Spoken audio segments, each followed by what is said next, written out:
નિજાશેતાનામ સકલાર્તિહંતા સદ્ધર્મ ભક્તે રવનમ વિધાતા દાતા સુખાનામ મનસેપ્સિતાનામ તનોતુ કૃષ્ણો ખિલમંગલમ નઃ. સર્વાવતારી સર્વોપરી ઇષ્ટદેવ ભગવાન શ્રી સ્વામિનારાયણ કેનેડામાં વસતા જુદા જુદા રાજ્યો જુદા જુદા શહેરોમાં વડતાલવાસી શ્રી લક્ષ્મીનારાયણ દેવ ગાદીના તેમજ ભગવાન શ્રી સ્વામિનારાયણના પ્યારા ભક્તજનોને દીપાવલી અને નૂતન વર્ષ વિક્રમ સંવત 2082 કારતક સુદ પ્રતિપદા તારીખ 22 ઓક્ટોબર 2025ને બુધવારના રોજ શરૂ થતા નૂતન વર્ષની અનેક શુભકામનાઓ સહ અમારા અંતરના ભાવથી જય સ્વામિનારાયણ.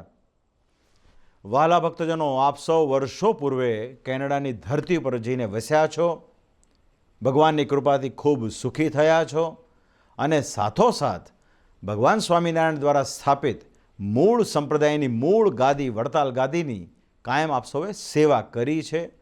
તદુપરાંત ઘણા બધા મંદિરોના નિર્માણો પણ કર્યા છે, કરી રહ્યા છો અને આવનારા સમયમાં કરવાના પણ છો. એમાંય ખાસ કરીને વર્ષો પૂર્વે ટોરન્ટો શહેરની અંદર માર્ખમ વિસ્તારમાં આપણું વડતાલ ધામ મંદિરનું નિર્માણ થયું.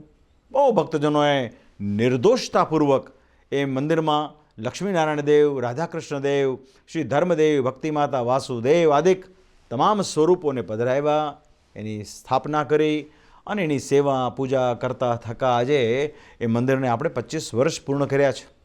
એની સાથોસાથ આવનારા સમયમાં પણ અને અલગ અલગ રાજ્યોમાં પણ આપણો વડતાલ ધામનો સત્સંગ ખૂબ વૃદ્ધિને પામી રહ્યો છે. અમે ખાસ કરીને વાત કરીશું તો એડમન્ટન નગરની અંદર પણ આપણું સરસ મજાની આપણે એક જગ્યા સંપાદિત કરી છે. બહુ ટૂંક સમયમાં ત્યાં પણ શ્રી સ્વામિનારાયણ મંદિર વડતાલ ધામ એડમન્ટનનું નિર્માણ થશે. ત્યાંના ભક્તજનો પણ ખૂબ ઉત્સાહી છે, મુનેશભાઈ આદિક, અને એમણે હું 3 વખતે અમે તમારો ભાવ જોઈ રહ્યા છીએ. તમારો જે ઉમંગ ઉત્સાહ છે એ બહુ અદ્ભુત છે. અમને પૂરેપૂરી શ્રદ્ધા છે કે આવનારા સમયમાં એડમન્ટન ખાતે પણ આપણું વાસ્તવિક વડતાલ ધામ મંદિરનું નિર્માણ, એની પ્રતિષ્ઠા થશે.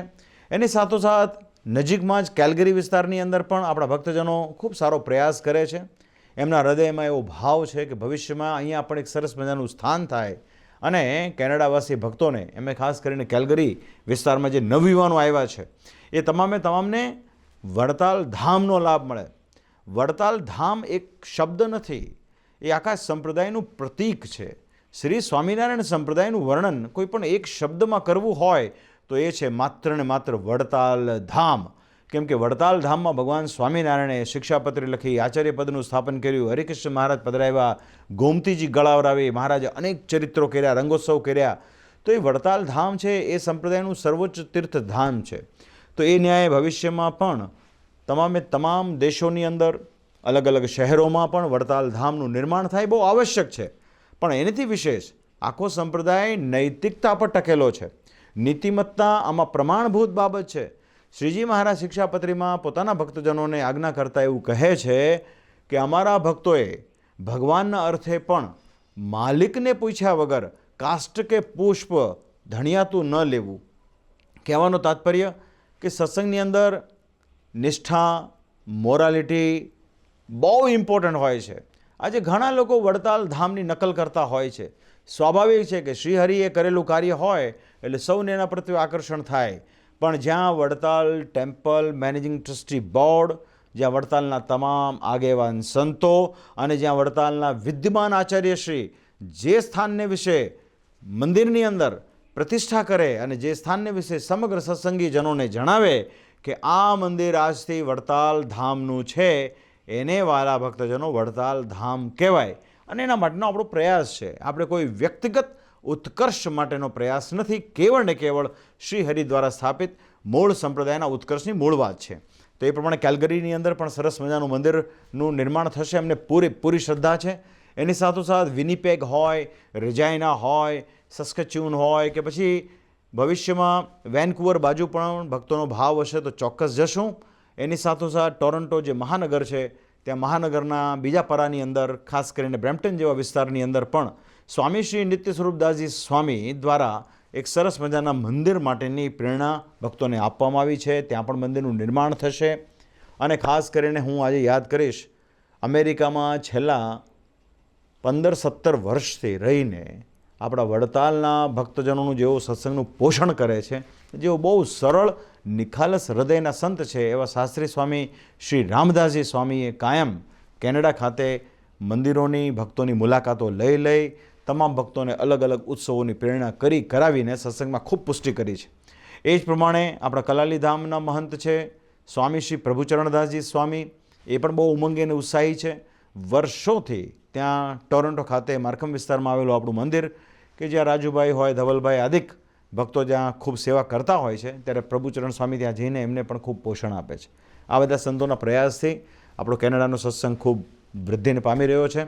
તો ખાસ કરીને વાલા ભક્તજનો, આપ સૌ ભક્તોને એ કહેવા માંગીએ છીએ કે આગામી કાર્તિક સમયમાં જે શ્રી શિક્ષાપત્રી લેખન અને આચાર્યપદનો ઉત્સવ આવી રહ્યો છે, એ ઉત્સવમાં આપ સૌ પ્રત્યક્ષ અપ્રત્યક્ષ લાભ લેજો.